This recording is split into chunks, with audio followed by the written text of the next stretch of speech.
Jawa Broadcast.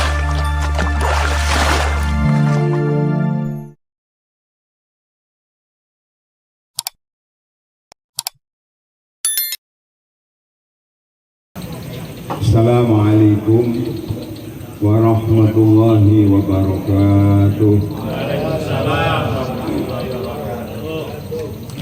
Bismillah, alhamdulillah, salatu wassalamu ala rasulillah wa ala alihi wa sahbihi wa man tabi'a huda wa la hawla wa la quwwata illa billah. Subhanaka la ilma lana illa ma 'allamtana innaka antal alimul hakim.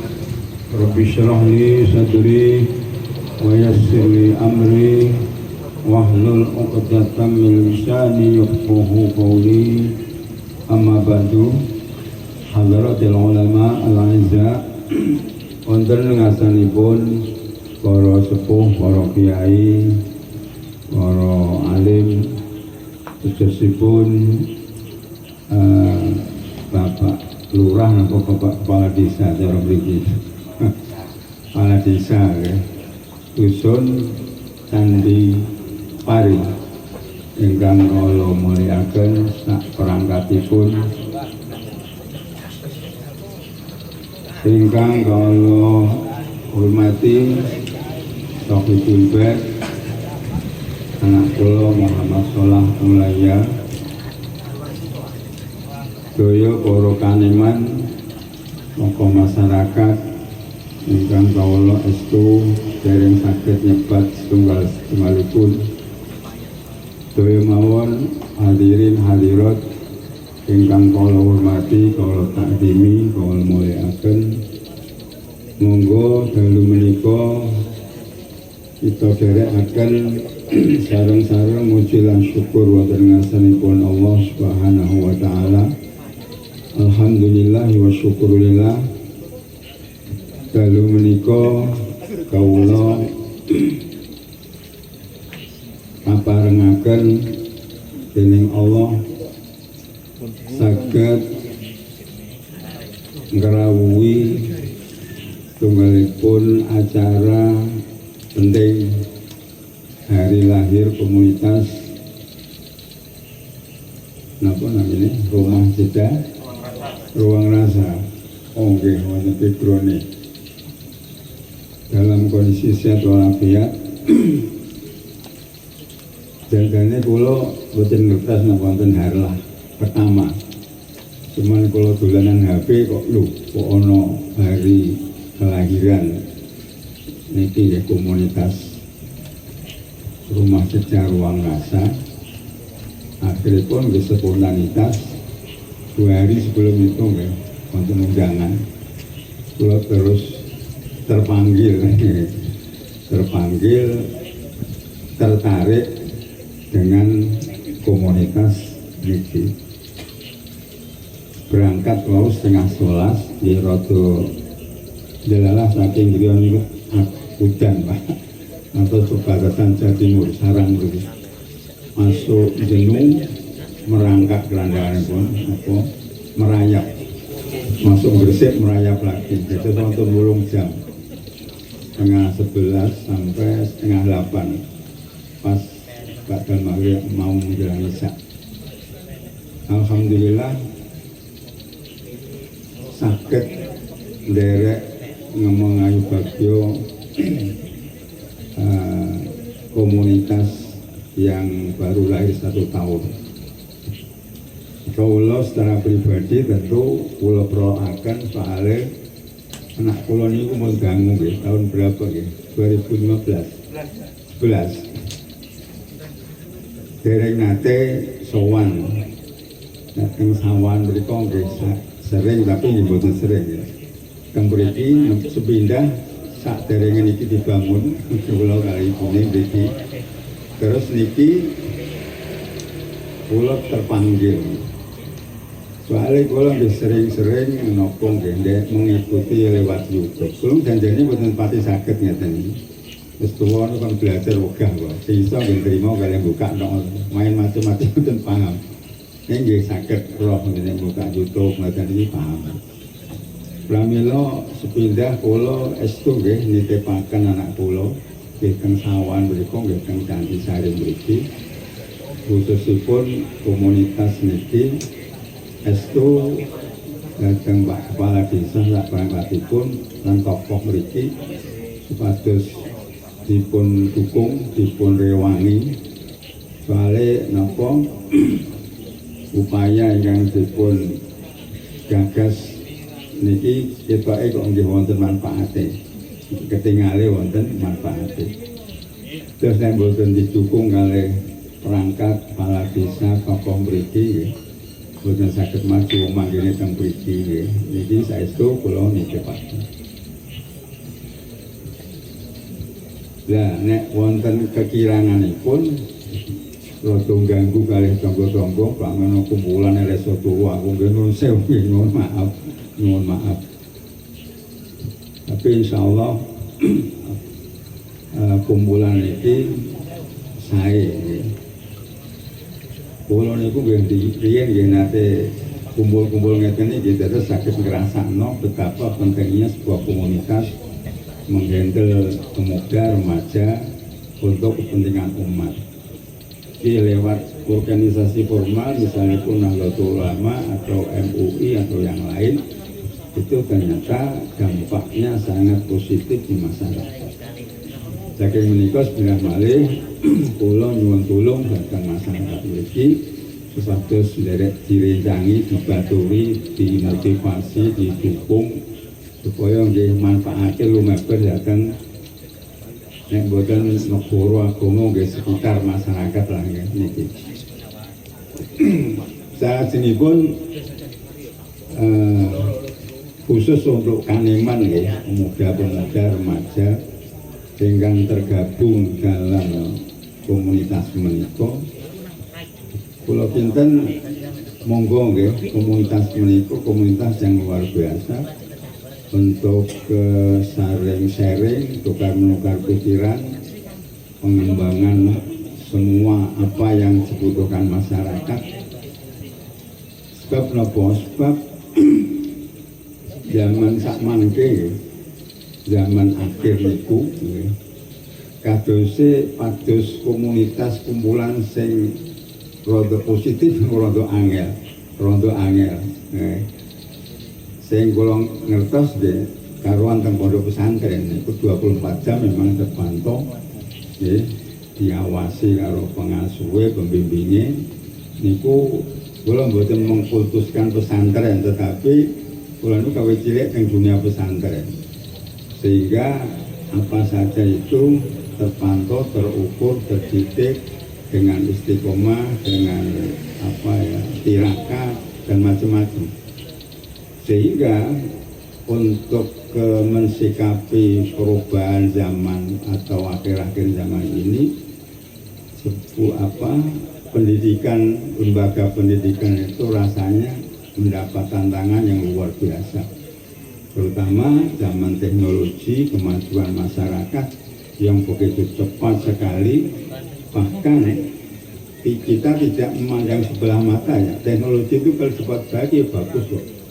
WA apa itu kalau dibuat untuk ngaji sama Gus Bah, sama kiai terkenal kan dapat ilmu banyak. Tapi juga tidak jarang WA atau alat-alat komunikasi ini disalahgunakan atau dipakai yang tidak pada tempatnya sehingga malah merusak moral. Itu kan gitu. Dan susahnya kita kan nggak bisa nyetop. Solo sangat HP, dunianya zaman-zaman HP kan melanggar kan nanti kalau dilarang. Jadi kita tinggal mengarahkan. Ini sulitnya bagaimana kita mengawal anak, membimbing anak supaya menggunakan HP itu terukur baik, diawasi kan ya repot. Itu tantangan yang sangat-sangat kita rasakan sebagai pendidik dan pengajar, terutama yang punya lembaga pendidikan. Nah, paling tidak untuk menghadapi hal semacam itu, mungkin komunitas seperti Rumah Jeda, Ruang Rasa itu satu dari sekian upaya bagaimana anak-anak muda kita ini kita kumpulkan bersama-sama untuk mengawal ya, mengawal pendidikan, pengajaran, seni budaya dan yang lain. Karena masa kita ini sebetulnya kan sudah hampir 80 tahun merdeka ya, negara kita.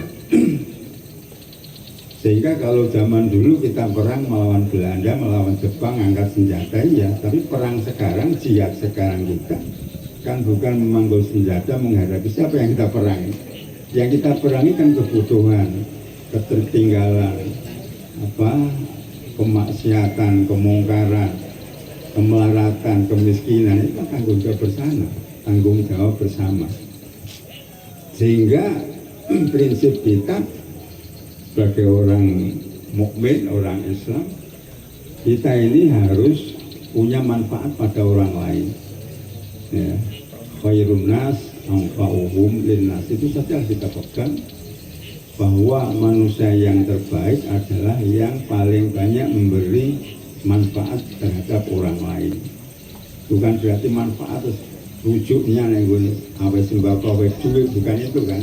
Orang itu kan tidak hanya makan ya, butuh pendidikan, butuh pembimbingan, butuh pendidikan rohani dan jasmani. Sehingga jihad itu tidak harus pakai duit, iyalah, penting lah. Tapi kalau pakai duit saja kan hanya orang kaya yang bisa jihad, bisa berjuang. Nah kita ini sebagai orang Islam tentu ya beragam kan, cara profesinya berbeda-beda, ya, keahliannya berbeda-beda, sehingga sungguhnya orang jihad, orang berjuang, orang dakwah itu kalau punya ilmu, dakwahnya dengan ilmu lah, punya duit dengan duit, punya pikiran dengan pikiran. Sampai punya nggak punya apa-apa masih bisa jihad, pakai doa, terus melarat yang diopo-opo ndonga wae lah. Koyo negara iki aman, tentrem, damai, itu sudah punya kontribusi penting untuk orang banyak. Jadi kalau nunggu nak didik ada aku tak berjuang, apa lah yang didik ada kan nggak, belum jelas. Tapi kalau ndonga kan gampang ya, modalin ndonga. Soal diijabi atau tidak hak prerogatif Allah, kita nggak usah urusan itu kan. Itu. Oleh karena itu kembali kepada komunitas ini, saya melihat YouTube-nya kok, oh ternyata ini semua lapisan direkrut, dirangkul, diajak pemuda terutama. Kenapa pemuda? Ya karena pemuda itu di mana-mana penting kan. Negara butuh pemuda, agama Islam butuh pemuda, masyarakat butuh pemuda. Kalau kita kembali kepada sejarah, zaman Rasul itu kan pemuda itu memang digada yang paling depan. Ada namanya Sayyidina Ali. Itu kan pemuda yang terkenal sekali, berani. Kalau perang itu mesti di belakang Nabi. Kalau zaman dulu perang itu ada perang tanding namanya Mubarozah itu. Islam di sini kapresi aja terus gelutan, nanti saya menangkan itu pemudanya. Itu selalu pemuda Sayyidina Hamzah, pemuda. Ya, kalau kita kembali ke sejarah nasional kita tahun 2008 itu kan sudah ada Sumpah Pemuda, ya kan? Berani mengatakan Indonesia negaraku, bangsa bahasaku. Itu di dalam Belanda itu berani pemuda. 48 ada Permadium, 65 ada PKI, 98 ada Gembangnya Orde Baru, itu pemuda semua ya. Ada BEM, ada Ibnu Ansor, dulu ada Marhen, sekarang PTI mungkin ya. Itu saya masih ingat, PKI saya ingat karena saya itu tahun 65 itu sudah 4 atau 5 tahun umur saya. Jadi saya itu lihat demonstrasi, ikut kan pada waktu itu tidur di bawah-bawah pakai Pak Joko, nama PKI Teko, macam-macam. Itu perjuangan 65. Itu semuanya pemuda. Ada Ibnu, ada Ansor, ada Marhen, ya. 98 juga BEM yang menggulingkan Pak Harto itu ya, mahasiswa dan semua remaja. Sehingga rasanya pemuda itu harus peka, harus kuat, harus tahan uji. Syaratnya gitu kalau kepingin negara kuat, ya, disoki kuat harus merangkul pemuda, dibekali, dididik, dibimbing, digembleng, dibolawonkan, akhirnya bisa punya ilmu, bisa kekuatan, punya skill, nanti berjuang bersama-sama. Dan mudah-mudahan harapan kita komunitas Rumah Jeda Ruang Rasa ini bisa mempertemukan lapisan pemuda, tujuannya satu, demi kemaslahatan bersama, itu akan luar biasa sekali. Ya. Jadi ini sesuatu hal yang sangat positif. Tentu ini akan membantu negara juga. Karena keamanan negara, ketentraman negara itu dimulai dari rumah ke rumah. Dari rumah, RT, RW, desa, kecamatan, dan seterusnya. Kalau setiap desa pemudanya bagus, ya, siap, kemudian kuat, misinya, visinya, akalnya, fisiknya, mentalnya, agamanya, kan itu kan menjadi yang garda di paling depan untuk menghadapi segala problematika yang ada di masyarakat. Sehingga menurut saya pemuda itu memang harus kreatif, harus agresif, harus disiplin. Nah ini kan harus lewat tempaan, ya, harus ditempa, digodok, digembleng. Ya sekalipun nyuwun sewu tidak belajarnya nggak sampai atau mandek di tengah jalan belajarnya nggak apa-apa. Justru ya anak-anak kita yang belum menikmati pendidikan secara utuh harusnya ada pendidikan khusus untuk mereka itu supaya bareng-bareng dengan kita. Jadi ini pentingnya bagaimana kepedulian kita untuk terutama membela agama, membela negara, membela umat. Itu kan memang harus pemudanya yang tangguh, yang kuat. Kalau kita melihat sejarah nasional maupun sejarah Islam, itu pemuda selalu ada di barisan paling depan. Oleh karena itu tentu tumpuan kita, harapan kita itu para remaja, para pemuda dimanapun berada. Sehingga oleh karena itu maka komunitas ini saya kira komunitas yang terbuka, ya, yang visi misinya adalah bagaimana umat itu diperhatikan. Ada yang berharap pendidikan sudah ada, ya, tetapi kumpulan komunitas semacam ini kan lebih spesifik ketimbang hanya di sekolah, ya. Ini kan waktunya mungkin 24 jam, ya, bebas gitu, ya. Kemudian punya ide apa, gagasan apa, kita tindak lanjuti bersama-sama dengan desa, dengan aparat, kerjasama ini, sehingga mungkin pengurus Rumah Jeda Ruang Rasa ini, saya itu dulu Pak Monsewo juga pernah memegang organisasi pesantren, sehingga saya itu nggak punya modal apa-apa. Modal saya itu hanya kerjasama. Semua lapisan saya masuki, ya. Demi santri kita ini harus berdaya, ya, secara lahiriah maupun batinnya. Sehingga dengan cara yang saya praktekkan itu ternyata kerjasama dengan pihak lain itu kan saling mendapat untung, sama-sama diuntungkan. Jadi kita ini hanya menyiapkan santri, Pak, apa yang bisa saya kerjakan. Saya punya potensi besar, saya masuk ke misalnya ke kabupaten, kemudian ke staf-stafnya atau bagian koperasi, bagian kehutanan, lingkungan hidup, sampai rata, ya, Dikna saya masuki. Apa yang bisa saya kerjakan? Saya punya santri. Santri kan juga anak bangsa, berhak untuk mendapat pendidikan. Saya tidak malu-malu karena prinsip saya ini untuk masyarakat orang banyak, enggak sampai diri pribadi. Jadi saya itu terus ini mudoroso, ya, saya tularkan pengalaman saya tahun 70, 80, 90 itu saya keliling, kadang-kadang ya rodok disindir, santri kok pelatihan kehutanan barang. Lu pesantren kan ada yang di pinggir hutan, di pinggir laut, di kota, di desa. Sehingga santri itu harus punya ilmu dasar itu. Bukan berarti kok terus diwarai kehutanan terus alas terus, diwarai tukang jadi tukang, bukan. Itu hanya ekstrakurikulernya, ya. ngajinya tetap ngaji kitab ya sekolahnya, tapi ada apa ya, selingan-selingan atau tambahan-tambahan. Ternyata santri itu ada yang adik radio iso ndadani radio, tapi itu kan harus dibina. Oh ini dilatih biar terampil, itu caranya. Nukang kayu, tukang batu, kehutanan itu saya masuk. Dan ternyata juga jalan itu, apalagi wawasan pemikirannya. Ya, itu saya terapkan di pesantren. Cuman kadang-kadang cara bagaimana supaya pengasuh itu memperbolehkan, kan pesantren itu punya otoritas yang kuat. Kata orang pesantren itu kayak kerajaan, kerajaannya ya pengasuh itu. Aku mau saya ngalor, pokoknya santri ngalor. Dan saya soani, Pak Yai ini bisa ceritain, akhirnya ya bisa masuk. Kan dulu ada yang memang berusaha dengan saya nggak butuh, pertama tuh.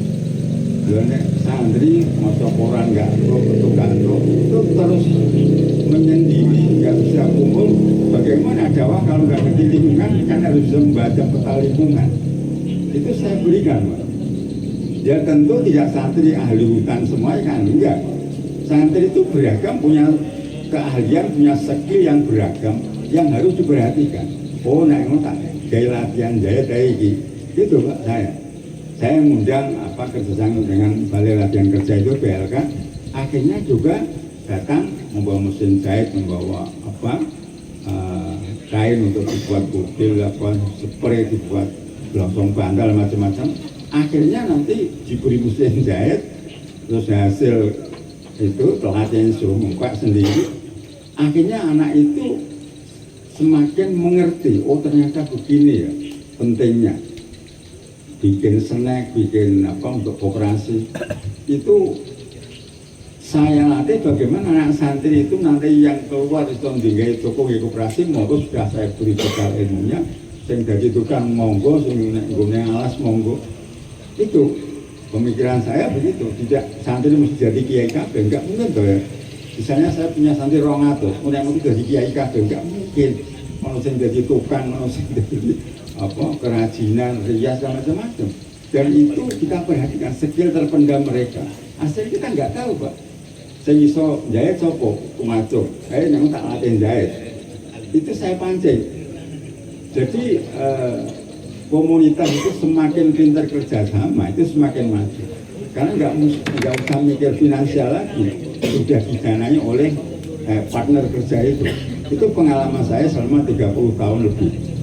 Sehingga padahal dunia pesantren kan roda spesifik. Yang dia ini ora iso dianu yo ora iso kan gitu. Kaku ya. Bukan semua, bukan sih, tapi tradisi pesantren itu harus bisa komunikasi dengan pengasuhnya, sehingga komunikasi itu menjadi penting yang mempertemukan antara santri dengan latihan dan sebagainya. Bayangkan kalau santri itu tidak pernah diperkenalkan dunia luar, ya, dunia pekerjaan. Ya, misalnya non sewu, ini bukan saya yang kritik, bukan ya. Misalnya 24 kita terus bagus lah, itu bagus. Tapi hanya satu skill saja, hanya kita. Ya, kan sudah cukup, ya cukup lah. Tapi kan kita hidup itu kan punya skill beda-beda, punya kemampuan beda-beda, dan itu kita layani. Jadi kita ini melayani umat. Sehingga saya kira dari komunitas ini saya optimis kalau saya pesan para pemuda-pemuda ini harus siap khidmah, melayani, ngeladeni masyarakat. Itu insya Allah jadi jariah selama-lamanya. Ya kita tumbangan diri kok iyalah, tapi kita itu harus punya prinsip, orang hidup itu harus mewakafkan waktunya sekian untuk orang lain, sehingga ya umur kita nggak tersia-sia. Umur kok hanya ngurusi keluarga, ngawai diri, tapi wong liya ora dipati perhatikan, kan janganlah ya. Kita ngurusi orang lain tidak harus punya duit akeh, punya pikiran, punya kenalan, punya kerjasama, jalanlah. Itu sudah saya praktekkan bertahun-tahun. Saya kira sana sini sama saja, ya tergantung pengelolanya, keberaniannya, kemauannya, kekuatannya, kesabarannya, yaitu itu namanya anak muda kan harus begitu ya, tahan banting, kuat, tegar, sabar, istiqomah, responsif, semacam-macamnya anak muda. Nah itu memang didambakan oleh negara, oleh Islam, oleh masyarakat mereka. Lainnya kemudian ini rasa-rasa kan jadi lulus negara kan gitu ya. Jadi kita harus melihat sejarah, harus melihat kondisi lapangan sekarang, sehingga kalau dunia sekarang sudah menggunakan teknologi yang canggih, pemuda harus tampil mengoperasikan teknologi, jangan ketinggalan. Karena kalau kita ketinggalan sebentar saja, update berita itu kan sehari orang dulu, orang maca koran gak dulu apa sudah Amerika nopo nggak ngerti ya kan kacau kan. Sekarang itu harus memang hidupnya harus menyesuaikan kondisi yang ada sekarang. Nah yang paling susah memang ya urusan perut Pak, menurut ya, urusan pangan, urusan perut. Sehingga sekali lagi saya yakin saya, asal pemuda itu mau bekerja keras, mau memikirkan umat, sekalipun dia sendiri masih pas-pasan nggak apa-apa, tapi wakafkan waktu kamu, tenaga kamu, pikiran kamu untuk orang-orang yang membutuhkannya. Di sekitar kita ini ada yang butuh ilmu, ya nek butuh ilmu ngaji, gitu kan. Butuh kerjaan diwarai, butuh tenaga diwangi. Saya katakan bahwa membantu orang lain mesti tidak harus pakai harta benda, pakai pikiran, pakai apa strategi. Misalnya saya punya kenalan, tak kenal kilo, itu kan sudah satu membantu kan. Kita pertemukan iki kok somongan dewe pokoknya terus no dewe. Itu sudah bagian kecil yang dampaknya luar biasa. Ya, hal-hal semacam itu kita harus tanggap, harus respons sehingga hidup kita ini tidak kita nikmati sendiri, tapi orang lain pun harus ikut mendapat kenikmatan dari kita. Itu yang disebut khairun nas anfa'uhum linnas. Manfaatnya untuk apa? Manfaat ilmunya, manfaat tenaganya, manfaat pikirannya, manfaat doanya. Setiap orang hidup mesti punya manfaat. Ya, tidak hanya satu orang, tapi bahkan ada yang all round, ada yang ilmu ini wakai, ya suka, ya dermawan, ya isonan, ya belembat, itu ya angel, langka itu. Tapi ada, tapi tidak banyak. Dan kita ini di mana monggo, Anda sendiri yang tahu. Aku iki saku apa, aku tak iki, ono sebutono. Itu rumus ya. Insya Allah kalau hal-hal kecil yang sebetulnya biasa, tapi manfaatnya gede untuk orang lain. Makanya Islam itu sampai menggambarkan ngamal sing paling endek, paling ora ketara, tapi bagian dari iman itu kan iman totul azan itu ya. Nyingkirno bahaya sing ning dalan, mbok ri, mbok beling, mbok apa, itu sebuah sedekah. Pirang detik lah ya. Oh yang ngeri bahaya ini gua itu sudah menjadi amal sedekah. Itu bagaimana Islam itu memperhatikan hal-hal yang sepele tapi akibatnya menjadi gede. Bisa akibat kena wong berbahaya iso diteles iso sampai mati, tapi ganjarannya gede sakpore ya kan. Hasilnya pekerjaannya ringan, kecil, tapi pahalanya gede sekali.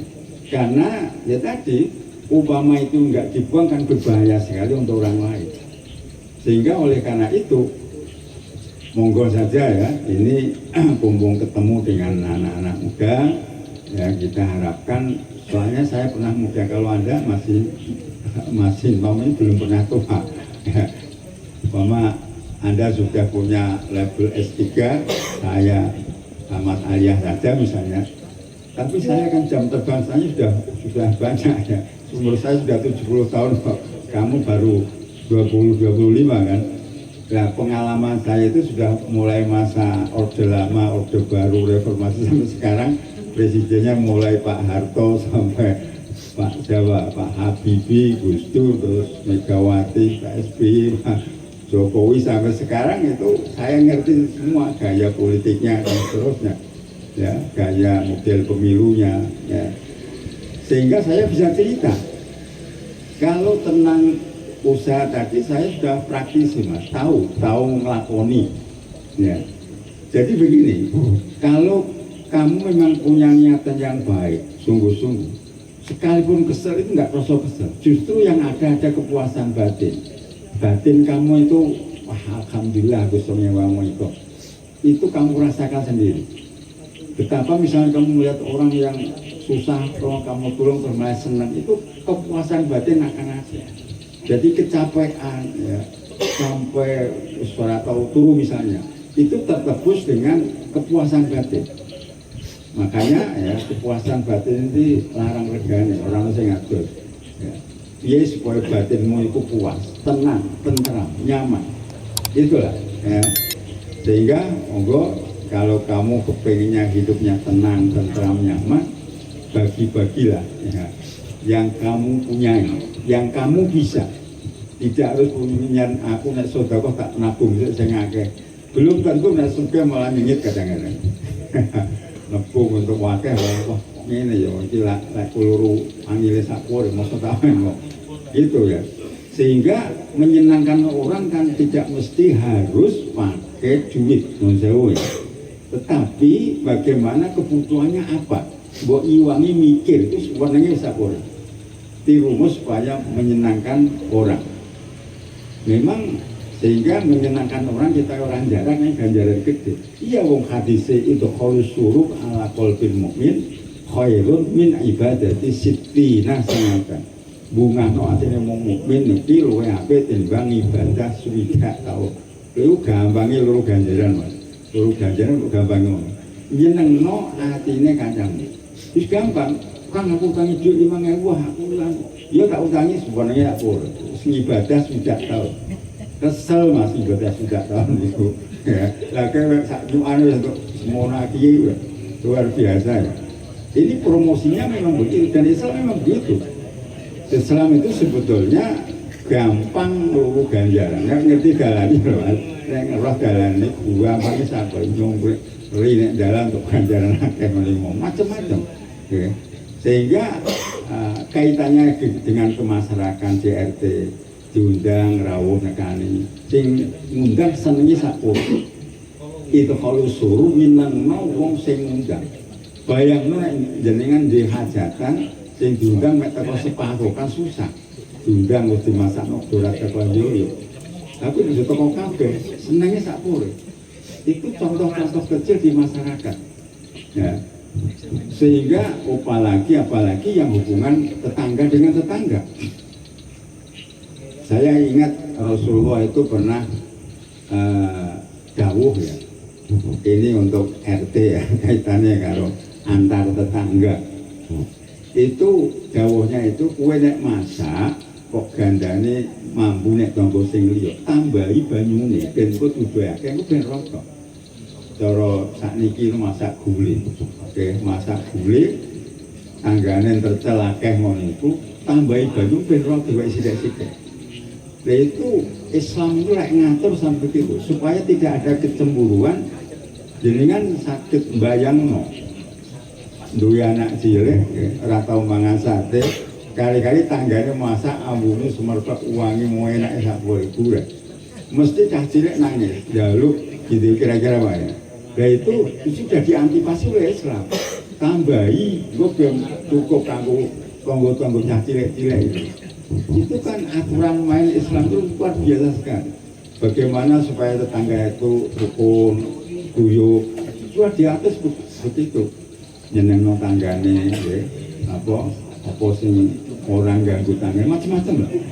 Oleh karena itu kembali kepada komunitas kita, ya, saya sangat mendukung dan berharap mudah-mudahan komunitas ini bisa selalu ditingkatkan. Jangan puas dengan hasil yang pertama, kedua, ketiga, tapi wah ini harus ditambah lagi, harus begini, harus begitu. Anak muda itu kan kreatif ya. Setiap melihat, ini kita macam digawe kalau sudah bekerja biasa di organisasi, biasa berhadapan dengan masyarakat, itu akan terpanggil hatinya, akan terpanggil. Iki adune dibakas bareng-bareng. Nah orang jadi di luar orang danau kerjasama, itu terus. Saya dulu gitu, betul. saya pernah latihan lingkungan hidup. Wah, kok ini caranya? Terus narasumber tak takoi. Kalau misalnya saya bikin latihan bisa nggak Pak? Oh bisa saja. Saya terus kerjasama. Langsung tak kayak latihan. Dulu pondok kok mikir lingkungan hidup penting Pak. Pondok itu kadang punya pencemaran air limbah gitu kan. Kalau lingkungan hidup nggak tertata, kita dimusuhi tonggo, ganggu tonggo. Bagaimana santri yang orang atus itu supaya air limbahnya tertata, sampahnya tertata. Dan ini semua kan harus lewat teori dan praktek, ya. Sehingga kadang-kadang lucu wong pesantren kok ngurusi alas, ngurusi lingkungan hidup, ngurusi HIP air, itu kan guyok wong jangan. Tapi prinsip saya pesantren santri itu santri ini orang pulang dari kiai kabeh. Orang sing jadi buruh, jadi tukang kayu, macam-macam harus bekali dari dasar.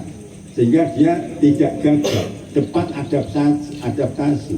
Oh, saya tahu dilatih jahit kok, mesti nggak konveksi gampang, kan gitu. Prinsip saya gitu Pak, bukan berarti guru saya pondok, orang semua tolak, belajar kitab punya ini. Saya nggak gitu. Ya. Hak baca kitab sepenuhnya saya berikan. Tapi anak santri itu punya skill yang beragam, punya keahlian yang berbeda-beda, dan itu harus dilayani. Nah kalau nggak ditanya kan nggak ngerti. Skill terpendam, dia diam saja, tapi ternyata naik kamar udah ada HP sudah jadi. Nah itu kan kasihan dia, punya skill terus terpendam. Ya harus kita tak latih noe gue terus ben karuan jadi profesional gue. Kan gitu caranya. Ini cara-cara sepele sebetulnya, tetapi bisa ditiru. Artinya seorang pemuda itu harus cakap, kreatif, ya, peka. Setiap melihat oh itu gatuk gayanya gue itu membutuhkan pelatihan atau kepekaan itu harus ditempa, digodok, digembleng dari kebiasaan sehari-hari. Nah komunitas itu kan memang tugasnya seperti itu. Desa mongko kan diopo, ayo bareng-bareng, gue mau iki loh, terno. Dan nanti kalau sudah dikenal, dikenal oleh publik ya, oleh misalnya pemerintah, kita luruh dana ini gampang, nggak usah tanya-tanya. Itu loh sekaruan itu. Itu juga saya praktekkan Pak. Ya, karena saya setiap kerjasama dengan pemerintah setempat itu saya undang, saya beri laporan, sehingga dia bisa membuktikan itu. Sampai hal yang kecil dengan dinas sosial, saya pernah mengadakan kerjasama, Pak RT saya itu melarat-melarat, bagaimana kalau saya ada program untuk itu desa? Wah ini sudah Pak giliran lah. Iya Pak saya antri ini sudah diminta sana. Akhirnya saya minta, terus masih saya kan harus nganggu aturan Pak, aturan. Dulu kumek semene wonge 20 sing melarat kon mai 10 sudah tukaran. Umpama saya bagi dua, ya sudah terserah kamu Pak. Bisa, tergantung pendekatan dan komunikasi kita dengan pihak setempat. Ini pentingnya komunikasi, pendekatan, kerjasama. Ini sebuah trik dari anak muda supaya gimana ya, nek berdua ada rasa kerjasama. Selama harus konsekuen Anda. Kalau bikin program harus nyata, harus bisa dirasakan, ada manfaatnya, dampaknya positif. Itu pemerintah malah seneng dan menyatakan ini gatok Pak. Kalau ini nek nyarong dan itu bingung, kadang orang jelas. Ya, ini sudah saya pernah saya lakukan. Oleh karena itu maka hal-hal yang berkaitan finansial itu biasanya kendala pertama. Wah duitnya angil, itu biasanya gitu. Tetapi kalau sudah ngerti caranya, kiat-kiatnya kayak apa, triknya kayak nggak susah, ya. Selama mereka sudah ngandel percaya, seterusnya gampang, nggak usah bikin proposal macam-macam, terus percaya itu BI. Sehingga komunitas ini harusnya mulai mencoba itu, gaya pendekatan sing tujuannya untuk kemaslahatan umum apapun ya. Kalau nanti sudah kuat, kita ini kan gampang gaya program yang bentuk apa saja ya, gak mahal. seni budaya, pendidikan moral, dan yang lain. Semua itu dibutuhkan masyarakat. Ya, lingkungan hidup itu sepele, tapi ternyata jadi masalah gede. Nek wis ana komunitas yang akeh kan itu. Maka kita harus pandai memetakan apa skala prioritas program. Karena biasanya bikin program itu kan ada dua ya, ada keinginan, ada kebutuhan. Jadi jangan gaya program itu yang diinventarisasi itu keinginan kabeh, nek wong seneng mesti. Tapi kebutuhannya dulu. Iki butuh apa? Organisasi ini butuh apa? Kayak butuh kantor itu lurung ono. Ya itu yang digarap dulu. Lurung ono sudah iki puluhan program akhirnya mati nggak ada apa-apanya. Ya, daftar keinginan ngoyo woro ya. Tapi kalau kebutuhan itu memang tempat sasaran. Iki sing burung ono iki kudu ndangno tahun iki. Itu kan. Ini juga biasanya bikin program itu apa? Selalu mengedepankan keinginannya apa? Ya tambal sulam ya. Tambal sulam itu becak. Ya? Oh, itu selesai. Oh ya. Matur nuwun, ini waktunya sudah habis. Sebenarnya saya sendiri juga ngantuk banget, tapi semangat saya melihat anak-anak muda ini, sehingga lebih lama nggak apa-apa, tapi waktunya, karena waktu, saya dibatasi waktu, saya ini tamu yang nusin di rumah, nggak apa-apa ya, nanti lain waktu, barangkali ada kesempatan, kita bisa ngobrol-ngobrol, tidak hanya sepihak, saya pidato kamu dengarkan, tapi bisa ngobrol pengalaman, tukar pengalaman, ini lebih baik. Sekali lagi saya berterima kasih dan mohon maaf dan titip sekali lagi pada masyarakat lingkungan agar didukung ya, disupport supaya nanti hasil manfaatnya bisa dirasakan, bisa sampai ke atas sana, dan minimal anak-anak kita, karena anak-anak didik kita juga perlu kita bina, kita kawal, kita bimbing, kita dorong melihat situasi dan lingkungan seperti ini. Maka komunitas ini akan bisa paling tidak ya, mengurangi ya kenakalan remaja misalnya kan, dan menambah spirit sekolah, semangat sekolah itu dengan cara-cara kita akan kita dukung. Demikian, mohon maaf. Mari kita berdoa bersama ya. Mudah-mudahan komunitas kita ini bisa langgeng, bisa banyak manfaatnya. Ya.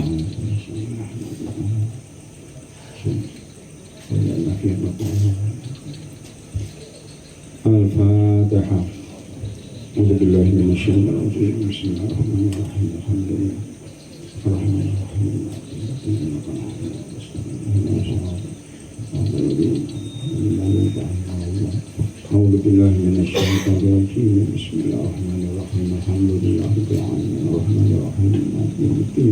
Iyyaka na'budu wa iyyaka nasta'in. Ihdinas siratal mustaqim.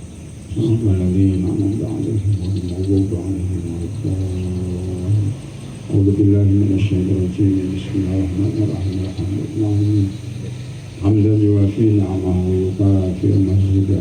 يا ربنا لك الحمد كما ينبغي لجلال وجهك ولعظيم سلطانك.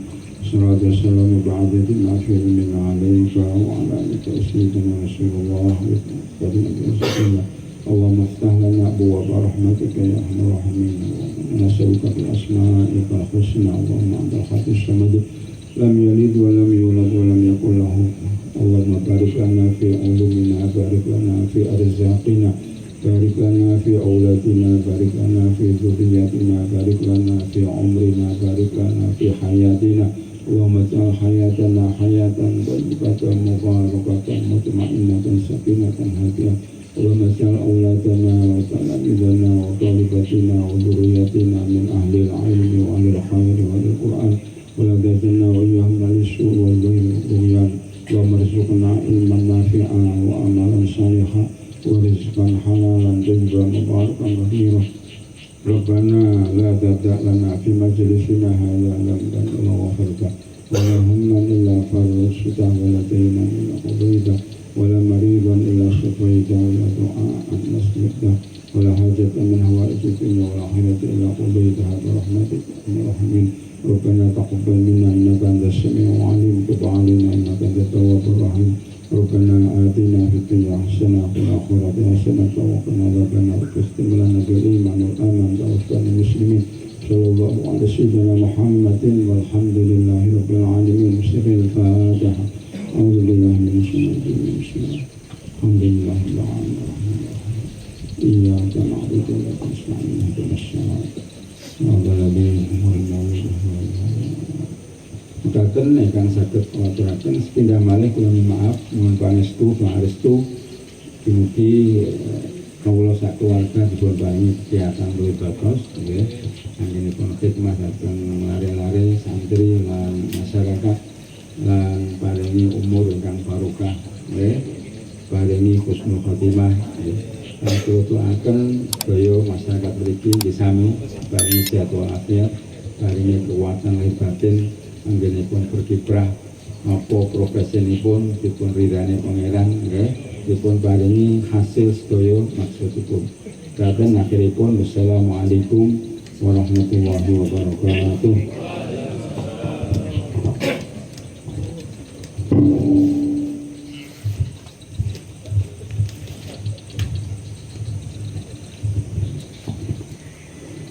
Terima kasih disampaikan.